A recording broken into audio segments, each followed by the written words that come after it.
Amigos, un gusto saludarlos como siempre. Estamos aquí rodeados también de buenos amigos. Vamos a platicar con el licenciado Rogelio Gudiño Valenzuela, que es el secretario general de la sección 2 del CENTE. Estamos también con nuestro muy buen amigo, el diputado electo que ya le quedan unos 30 días para que empiece, no, más, le quedan aquí al amigo Gustavo Sánchez Vázquez, que bueno, va a enfrentar ya la tranquilidad de este agobiado gobierno de reformas. No sé si te toque la energética, no sé si te toque la laboral, no sé, pero a lo mejor ya te toca una pizcacha de la reforma educativa, a lo mejor, pero no, nadie sabe. Y está con nosotros también el licenciado José de Jesús Pineda Flores, quien le vamos a pedir aquí a dos abogados que nos digan hasta dónde de veras pudiera estar lastimando la reforma. El asunto es, mis estimados y distinguidos y finos amigos e invitados, que eso se está recorriendo a los estados. Para el norte, noroeste, no había aparecido algo que tuviera que ver con las protestas, con la reforma educativa. Pero bueno, es lógico que vengan hacia acá estas inquietudes, porque bueno, va a los estados, va a los congresos de los estados. La pregunta del Congreso de la Unión, bueno, a ver, tu soberanía de tal estado, ¿qué es lo que opinas al respecto? Y bueno, ahí se cumple el espíritu republicano y democrático, ¿no? Señor secretario general del CENTE, platíquenos de esto, cómo yo estuve allí, vi que había pocas personas, vi casualmente a un compañerito, pues ya jubilado, dirigiendo las peroratas y cosas de esa naturaleza, que bueno, pues como ciudadano todos tenemos derecho a manifestarnos, no, así es. No hay ninguna duda. Pero platíquenos, señor secretario, cómo va este asunto de la Ley General de Profesionales de la Educación y cómo va este asunto de la ley también que tiene que ver con el Instituto de Evaluación Educativa, ley de evaluación. Bien, bueno, antes que nada hay que irnos al antecedente, que es el marco jurídico que nos da esta reforma educativa, que fue las reformas a la fracción tercera del artículo tercero constitucional y el artículo 73 constitucional, en donde se le otorgan facultades al Congreso para legislar en la materia. Aquí, bueno, había dos puntos que inquietaban mucho tanto a la sociedad como al magisterio en su conjunto. Por un lado, la escuela pública, porque por ahí había, bueno, un inciso de una fracción que empoderaba a los directores de los planteles para que, bajo su liderazgo, los alumnos, los maestros, los padres de familia tuvieran que resolver los problemas de infraestructura y equipamiento, compra de material educativo, ¿sí? Y de operación de las escuelas. Sin embargo, ya con la legislación secundaria, y en aquel entonces, bueno, nos manifestamos en fines de semana, sábados y domingos. ¿Por qué? Porque la organización, el Sindicato Nacional de Trabajadores de la Educación, no está de acuerdo con suspender el servicio, afectar a los educandos, afectar a los padres de familia, afectar a los terceros, ¿sí? Y que, bueno, por otro lado, esa etiqueta que derivada de las manifestaciones que se dan en Oaxaca, Michoacán, Guerrero, básicamente Chiapas, finalmente han deteriorado la imagen del maestro. Y bueno, nosotros decíamos, no estamos de acuerdo como está planteado porque queda en el aire la incertidumbre si prevalece la escuela pública, laica, gratuita, y había una contraposición de un inciso de un artículo transitorio contra lo que establecía el propio artículo tercero. Y por otro lado, teníamos la incertidumbre de qué debíamos entender por permanencia, si le debíamos dar una connotación positiva o una connotación negativa. La positiva es aquel maestro que alcance un puntaje determinado, ¿sí? Tendrá definitividad en su nombramiento o tendrá la permanencia, o debíamos entender aquel que no lo alcance será rescindido de su relación laboral. Con la reforma a la Ley General de Educación queda salvado la interrogante, ¿sí? De si iba a prevalecer en un momento dado empoderamiento a las direcciones y meter en esta dinámica a los padres de familia, a los alumnos y a los maestros, y que por otro lado aquí en Baja California era un retroceso, porque aquí, bueno, le hemos entrado desde el 2008 al pago o a la inversión de aquellas cantidades que aportaban los padres de familia con las cuotas voluntarias famosas, y que aquí, bueno, se fueron erradicando del 2008 para acá. Esto lo deja salvo la Ley General de Educación, pero además dice, no nada más debe ser pública, laica, gratuita, nacional, democrática, sino que le agrega de calidad, lo cual nos pone en un punto muy favorable, porque implica que esto tendrá que ir ligado también al compromiso del Estado mexicano de invertirle más a la educación y poderle llegar a aquel 8% del Producto Interno Bruto. Y la otra inquietud, la permanencia. Bueno, esta nos la viene a resolver el artículo 8º transitorio de la Ley General del Servicio Profesional Docente, que establece que el personal que esté en activo a la fecha de entrada en vigor de la ley, ¿sí? No obstante, en un momento dado, no tener el desempeño necesario en una primera, segunda o tercera evaluación, no perderá su plaza. Podrá ser readscrito o podrá él voluntariamente someterse a un retiro voluntario, ¿sí? Entonces aquí queda garantizada la permanencia y la estabilidad laboral del trabajador. Entonces, por eso no se tienen que preocupar los maestros, ¿sí?, en relación a esto, pero además nosotros siempre hemos peleado porque se nos evalúe, y ahí está como un programa que surge del magisterio, carrera magisterial, y desde hace 24 años nos estamos evaluando en forma permanente. Entonces no debe haber ese temor. La incertidumbre de que si desaparecía de golpe y porrazo de un plumazo el sindicato, porque todo esto se iba a ir a los tribunales de carácter administrativo en las entidades federativas o al Tribunal Federal de Justicia Administrativa, Justicia Fiscal y Administrativa, desaparece al desaparecer del dictamen que se presenta el 26 de agosto, ya aprobado con el adendum y ya aprobado en la Cámara de Senadores. Desaparecen el artículo 83 y 84 que venía originalmente en el dictamen, se da un artículo 83 nuevo, donde se establece que todo esto será materia laboral, ¿sí? Entonces desaparece ese otro fantasma. Entonces tampoco tienen por qué estar preocupados los compañeros en ese sentido. Sí. ¿A qué vamos? Bueno, la evaluación no va a ser punitiva, la evaluación va a ir acompañada de cursos gratuitos para los maestros, va a ir acompañada de la formación continua, permanente, en donde también se establece que habrá convenios, la posibilidad de que haya convenios con las universidades nacionales e internacionales para la capacitación. ¿Y esto qué implica? Pues que el Estado mexicano le va a tener que invertir más recursos, pero también nos habla, cuando nos habla de la calidad, de que tendrá que haber un mayor equipamiento, mejor infraestructura, y claro, lo somete a la disponibilidad presupuestal, ¿sí? Y es donde ahí a veces decimos, bueno, desde el punto de vista legal quedamos a salvo. La otra parte es, bueno, desde el punto de vista presupuestal, habrá el dinero suficiente para que en un momento dado las entidades federativas con las participaciones federales y el gobierno federal le puedan inyectar recursos necesarios a esto para poder verdaderamente cumplir con lo que está pretendiendo la ley. El primer punto, la reforma constitucional se dio, la legislación secundaria, que es el segundo punto, ya se dio. Ahora hay que bajarlo a la aplicación y a la ejecución, ¿sí? Entonces, en ese sentido, yo les hago un llamado, por un lado, a mis compañeros trabajadores en activo, sí, que no tienen por qué preocuparse. Vamos avanzando, vamos a aterrizar esto en la legislación local. Tendremos que seguir en contacto y en cabildeo permanente con exposición de ideas y argumentos con la legislatura que se va ahora el 30 de septiembre y con la legislatura que llega ahora el 1 de octubre, porque la propia ley te establece que deben tener 6 meses las legislaturas de los estados para poder adecuar sus marcos jurídicos a esta nueva legislación. La buena educación.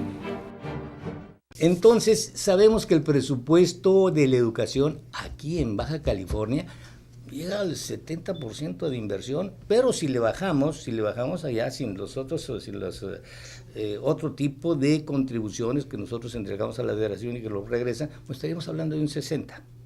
Entonces, cerca de un 60, y si nos ponemos muy exactos, un 55, 57, 55, como bien dice aquí Rogelio, ¿sí? Correcto. Bueno, pero ¿qué vamos a hacer? ¿Eso está bien?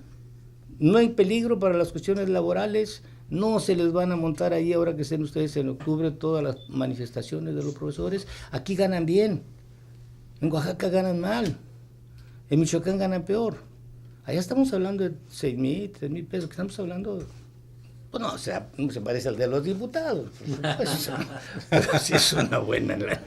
Bueno, Carlos, antes que nada, muchas gracias por esta invitación para hoy poder comentar este importantísimo tema que tanto requiere México y este país de abordarse con seriedad, con mucha inteligencia, pero sobre todo con mucha pasión. Y cuando hablo de pasión me refiero de buscar lo que sea mejor para México, lo que sea mejor para las juventudes presentes y futuras.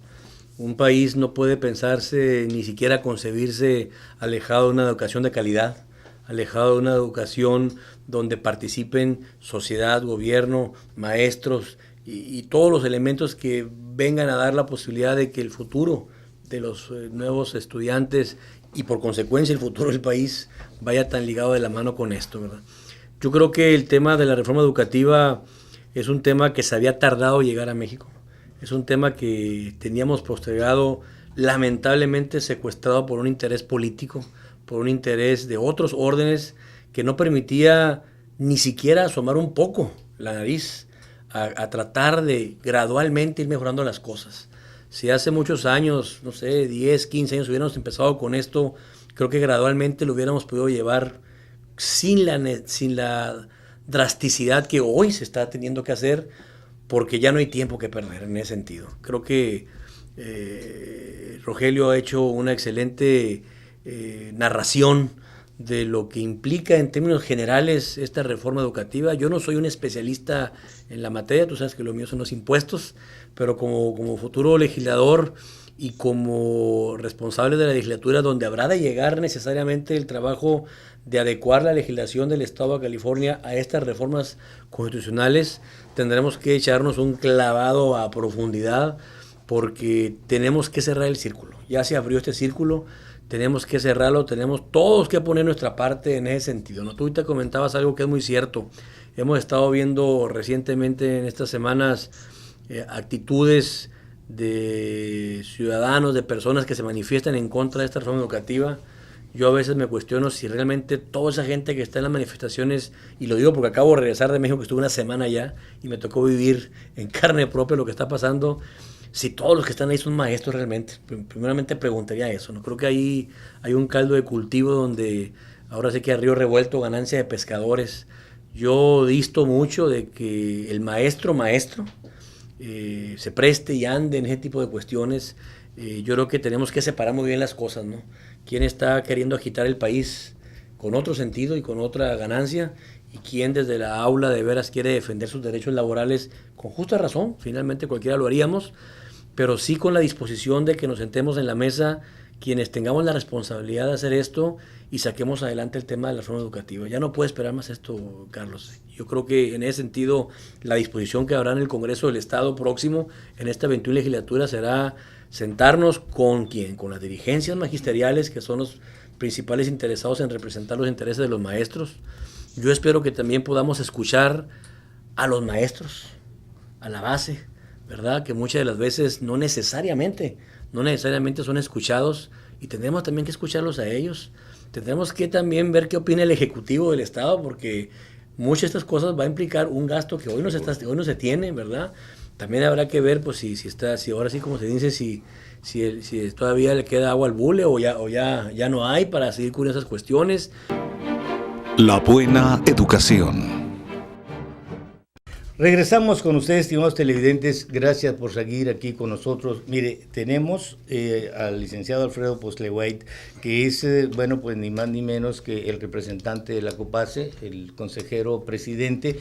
Y bueno, yo creo que él tiene muchas cosas que decirnos acerca de la calidad de la educación, porque bueno, Bartlett dijo, en el artículo 3 constitucional, primeritamente está la calidad de la educación, y se lo leyó de corridito. Pero bueno, ahora ya en este lugar más contemporáneo, cómo ve un consejero presidente de la COPACE la calidad de la educación para que una sociedad sea fértil con sus jóvenes, con su progreso, con todo lo que necesitamos. Bueno, la calidad de la educación en un momento dado es un término difícil de describir porque trae muchas perspectivas. La primera es que es ofrecerle al joven, al estudiante en un sistema sectorizado como el que tenemos en el país, las herramientas, los instrumentos, la competencia para que realmente pueda desarrollarse en lo personal. En todos los sentidos, no solo para el trabajo, sino para la misma vida, para los retos contemporáneos que tenemos, que no son los mismos que hace 20 años. Por eso la evolución de la educación debe ser muy dinámica y traer lo mejor de la ciencia y de la filosofía y de todas las disciplinas para poderles enseñar a aprender y que ellos mismos con su propia vocación puedan desarrollarse como personas íntegras, ¿no? Y ciudadanas. ¿Cómo es posible que el presidente de la COPACE sepa esto de Ulat, esto de todos esos pensadores que dijeron, lo primero que tienes que hacer para saber, para tener calidad es saber qué saber, saber aprender, saber qué hacer y saber convivir? ¿Por qué lo sabe y los profes no? Bueno, es que, nos pusimos a estudiar. muy bien, es que tuvimos muy buenos profesores. También hay muy buenos profesores, muy buenos maestros. Yo creo que también hasta el punto de vista filosófico o de vida, es para ser el individuo más feliz, encontrar su propia felicidad, ¿no?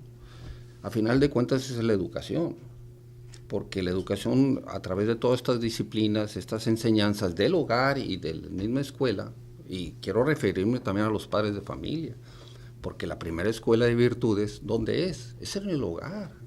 Y la responsabilidad primaria, ¿de quién es? Pues de los padres de familia.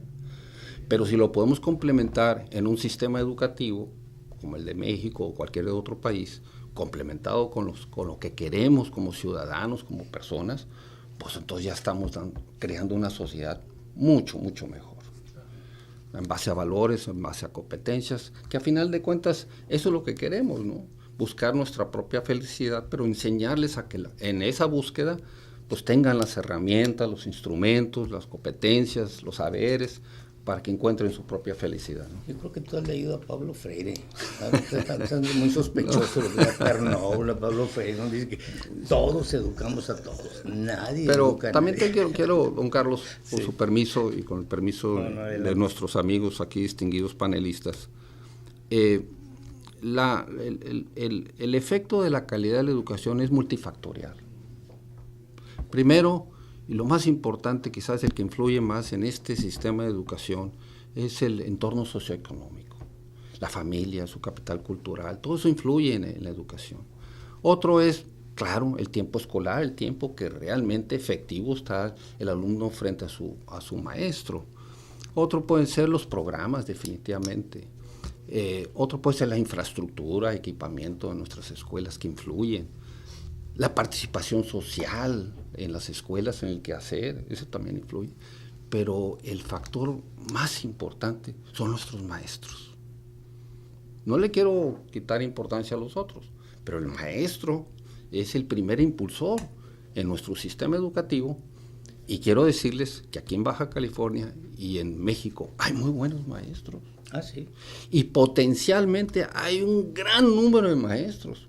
Pero ¿qué nos ha hecho falta en todo este cambio positivo de nuestra legislación, de nuestra reforma constitucional en materia educativa, del plan que nos vaya a presentar la Secretaría de Educación Pública? Porque ese es el otro, cómo lo van a pagar, cómo lo van a implementar. Ya vamos a ver los detalles, realmente la voluntad política del gobierno, si vamos a hacer un cambio como lo establece en blanco y negro en las leyes, en que vaya a influir, incidir en estos factores en el aula y en el maestro. ¿Cómo lo vamos a hacer? Me preocupa un poco la falta de capacitación. La falta de capacitación al elemento más importante de todo esto, que es nuestro maestro. No hemos diseñado en los estados, porque esto se va a tener que darse en los sistemas educativos estatales, en realmente una capacitación profesional, oportuna, pertinente, que el maestro se sienta con el ánimo, no solo el ánimo, sino con las herramientas y con lo mejor que pueda dar la ciencia a nuestras universidades públicas y privadas. Si ahí le entramos, realmente vamos a llevar a cabo estos cambios legislativos en hechos de día a día. Trabajo, ¿sí? Por eso yo coincido, la capacitación tiene que ser permanente, el desarrollo profesional tiene que ir acompañado de una asesoría permanente, pero de una capacitación de calidad. Así es. Porque lo acabas de decir, a veces nos enfrentamos a cursos que a veces sabe más el que lo está escuchando que el que lo está queriendo otorgar. Sí. Entonces, todo esto se tiene que ver, y también tenemos que ver la parte socioeconómica, no nada más de los maestros, sino del entorno donde se está desenvolviendo la escuela y donde se están desenvolviendo los niños, que son producto de esto, ¿no? Así es. Yo creo que esto es muy complejo, no tiene una sola arista, tiene muchas aristas, y aquí todo el mundo le tenemos que aportar. Claro, y ya lo dijeron, es multifactorial, pero yo le agregaría, es además multidimensional. Sí. Está complejo. Claro. Ahora, ¿no les molestaría escuchar una defensa laboral? Bueno, pero primero nos vamos a un corte. Nos vamos a un corte, perfecto. La buena educación. Tenemos, una información ahora en ánimo de no dejar ningún espacio débil, así como que no se ha abordado, no se ha tratado. Vamos a ver si hay una defensa de los trabajadores de la educación que pudiera advertirse necesaria en esta reforma, en la voz del abogado. Creo importante agregar, ¿verdad?, que en cuanto a la educación hay que tomar en cuenta que pues es la base de nuestra sociedad, ¿verdad?, importantísima. Y como tal, la sociedad pues le interesa tener una buena educación, ¿verdad?, para toda su familia, empezando de la célula, ¿verdad?, principal que conforma nuestra sociedad. Partiendo de ello, ¿verdad?, pues viendo qué es lo que está ocurriendo ahorita con estas reformas educativas, ¿verdad?, se ve pues la preocupación no solo del gremio, en este caso de maestros, sino también, ¿verdad?, de la propia sociedad, porque pues obviamente no quieren ellos que sus hijos sean afectados en cuanto a la asistencia a clases, y que afortunadamente pues, creo que aquí en Baja California se está cumpliendo en una buena parte, si no es que en su totalidad, ¿verdad?, el impartir clases. Esto es bueno de elogiar, ¿verdad?, por la responsabilidad. Responsabilidad que yo creo que debe ser en atender todo lo relativo a estas reformas educativas. Responsabilidad, respeto y honestidad, ¿verdad?, porque implica esto, ¿verdad?, como factores indispensables, considero, y tratar, ¿verdad?, también de dar tranquilidad a aquellos a quienes les preocupa su situación laboral. Es muy comprensible también, pero debemos de tomar en cuenta, ¿verdad?, en relación a ello, que pues la ley obviamente es perfectible. La ley debemos de, como les dije que hace rato, que abordarla con honestidad, puede traer situaciones que a lo mejor no son las adecuadas, no son las que son las mejores en este momento. Sin embargo, existen los medios legales para poder ser modificadas posteriormente. A lo mejor lo que se cree ahorita en este momento, que es lo que se debe aplicar, pues claro, no sea tal, pero sin embargo, pues con una buena disposición a hacerlo mejor, irlo conformando de manera que se adecue, incluso como esta participación que están dando los estados, pues yo creo que va encaminado a ello, ¿no? Que a lo mejor la impartición de educación en Oaxaca, a Baja California, pues tiene peculiaridades, ¿verdad?, propias de la región. Entonces, eso no se debe también dejar de tomar en cuenta. Ahora, en cuanto a qué es lo que está implicando, ¿verdad?, de estas reformas, en principio, ¿verdad?, pues se dice, se debe partir de que se quiere mejorar la educación. Esa educación, para mejorarse, pues como se ha hablado aquí ya, ¿verdad?, es necesario que haya una capacitación, que no haya renuencia a esa capacitación, ¿verdad?, y que también quienes van a capacitar pues tengan, ¿verdad?, los elementos suficientes para realmente a quienes van a recibir esa capacitación, ¿verdad?, les sea útil. Mire, nada más para complementar aquí esto, porque muchos de mis compañeros a veces se confunden. Por ejemplo, mis compañeros de la sección 2, que los denominamos los compañeros homologados no transferidos, que siguen dependiendo de la Secretaría de Educación Pública, a ellos se les aplica el apartado B. Mis compañeros que pertenecen al ICEP, se les aplica por la propia jurisprudencia emitida por la Corte el apartado A. ¿Por qué? Porque la Corte definió que las legislaturas de los estados no pueden legislar en materia federal y en tratándose de organismos descentralizados, porque queda clasificado como competencia exclusiva en materia federal. Mis compañeros de la sección 37, que pertenecen a la SEPS, a la Secretaría de Educación, ellos se rigen por el 116 constitucional y bajan a la ley del servicio civil. Por eso comentábamos al inicio que a la hora que se vaya a elaborar la legislación local, los puntos estos que no deberían estar aquí en esta ley, lo laboral, en lo educativo, hay que tener el cuidado de cómo se va a canalizar o a remitir simple y sencillamente a la legislación correspondiente en materia laboral, para que en una manera simple, sencilla, entendible, ¿sí?, no compliques la redacción de la legislación secundaria y remitas a cada quien a donde le corresponde. A su casillero. Sí, cada quien a su casillera, exactamente. Correcto. Abogado, ¿quieres tú? Sí, no, simplemente creo que estos temas que aquí ha tocado el licenciado Pineda y el Gudiño son vitales, son muy importantes porque estamos hablando de garantizar el Estado de Derecho de los trabajadores. Estamos hablando de garantizar la tranquilidad que hoy por hoy en algunos no hay, que hoy por hoy algunos piensan que se van a perder derechos ganados y demás, en el que están perfectamente encuadrados, ahora sí que en qué libro leen, en qué apartado leen de la Constitución, a qué ley se remiten sus derechos, ¿verdad? Y en ese sentido tendremos esa tarea que armonizar. Ni modo, algunos estados como Baja California, que por cierto hemos sido punta de lanza a nivel nacional en esas cuestiones, pues tenemos un magisterio federal, un magisterio estatal, un magisterio que está municipal. Exactamente hasta municipal y demás. Entonces tendremos que tener mucho cuidado, mucho precaución de cuidar que cada quien quede perfectamente garantizado en sus derechos laborales y perfectamente clarificado mañana pasado a dónde acudir en caso de, me refiero a qué ley acudir en caso de poder llegar a alguna reclamación, ¿verdad? Muy bien. Bueno, vamos a un corte y regresamos, y le recomiendo al público televidente y al público de la radio que no se pierda esta mesa, este panel, porque es Bocato di Cardenale. Vamos a un corte. La buena educación. Estimados televidentes, vamos a cerrar esta mesa de trabajo con las opiniones de nuestros invitados, que ha sido un honor tenerlos aquí en esta mesa, como se lo he dicho desde la semana pasada. Y bueno, quiero que ellos den una reflexión de cierre en este evento y que no clausuremos la discusión, porque esto va a dar para más. Les invito a que no clausuremos esto y de alguna manera, pasados unos 15 días, volvamos a retomar el asunto. Bueno, empezamos con los diputados primero, ¿no?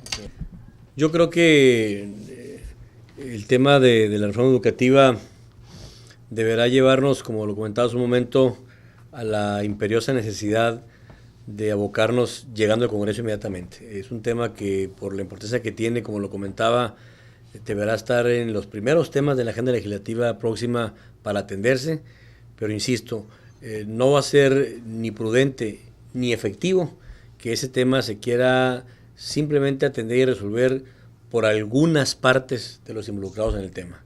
Tienen que estar sentados en la mesa todos. Y cuando hablo de todos me refiero a sindicato, maestros, gobierno, sociedad. Yo quisiera destacar primero, para la tranquilidad de mis compañeros, uno, que se garantiza la permanencia en el servicio del personal que está en activo al momento de que entre en vigor la ley, y que también, en tratándose de lo que es la evaluación, esta evaluación va a ser contextualizada. O sea, hay que ver el tipo de alumno, la escuela, si es rural, si es indígena, si es urbana, si es marginal. Hay que ver la modalidad, si es el nivel de primarias, preescolar, media superior, secundarias. Y por otro lado, bueno, esta evaluación debe ser integral, y va a ser integral, y así está garantizado en el texto de la ley. Y se va a evaluar no nada más el desempeño, ¿sí?, sino que también tendrá que ver con otro tipo de exámenes para poder determinar que ese desempeño, ¿sí?, tenga verdaderamente aderezados los elementos necesarios para poder ser medible de acuerdo a las determinadas circunstancias específicas o determinadas características propias del medio donde se está evaluando a un maestro o a un alumno. Y que por otro lado, bueno, también sepan que está garantizada, esto es para el público en general, la gratuidad de la educación, está garantizada la formación continua, que los cursos van a ser también gratuitos para los docentes, que se va a acompañar a los maestros no nada más por parte de la autoridad, sino que también por parte de la organización sindical, que también se está comprometiendo de sus cuotas impartir cursos que verdaderamente sean pertinentes para el maestro, y que debemos aprovechar que la propia legislación está previendo que se puedan celebrar convenios con universidades nacionales, internacionales, para poder darle la capacitación, bueno, pues a casi 1 millón de docentes, y que también, obviamente, desde el origen tenemos que transformar el normalismo para que desde lo que estamos formando venga, ¿sí?, de acuerdo a las necesidades que hoy nos está requiriendo el país. Es un compromiso con México, es un compromiso con nuestros educandos, es un compromiso con nuestros padres de familia, es un compromiso con la sociedad, es un compromiso con nosotros mismos. Y si no lo entendemos así, no lo vemos así, estamos mal. ¿Sí? Y yo creo que la disponibilidad de quienes van a entrar a la siguiente legislatura, le estamos escuchando, eso les debe dar tranquilidad también a los maestros, ¿sí?, que en un momento dado traen algunas inquietudes, porque es tanto lo que se ha dicho, tanto lo que se ha manejado en la prensa, que a veces por vender la nota, bueno, le damos piola a lo que está sucediendo, y lejos de crear un ambiente de tranquilidad, que exacerbamos los ánimos, infundimos miedo, infundimos incertidumbre en la gente, y eso no nos debe pasar, porque finalmente le estamos abonando a la discordia en lugar de apostarle a México y a la paz y a la tranquilidad de este país. Quiero felicitar a los panelistas, a nuestro diputado electo Gustavo Sánchez, a nuestro amigo Rogelio Gudiño del sindicato de los maestros. Yo quiero dejar esta reflexión, ya lo dije, pero es importante repetirlo. Hay que concentrarnos al futuro y superar las inercias, los prejuicios, los mitos que hay muchos sobre nuestra educación, y realmente pensar en esos jóvenes y niños, que es la mayoría silenciosa, darles las mejores herramientas. Yo sí creo mucho en Baja California, en nuestro país por supuesto, pero en Baja California en particular, que podemos dar un gran salto a la calidad de la educación para el bienestar de todos los bajacalifornianos en un arco de tiempo muy corto, 5 o 6 años, porque tenemos muchas cosas muy positivas.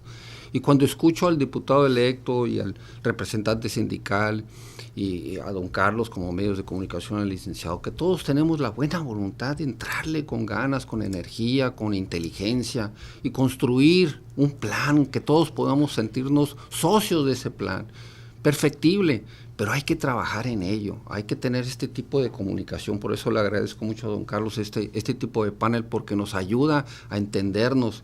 Yo estoy seguro que tenemos más coincidencias que diferencias.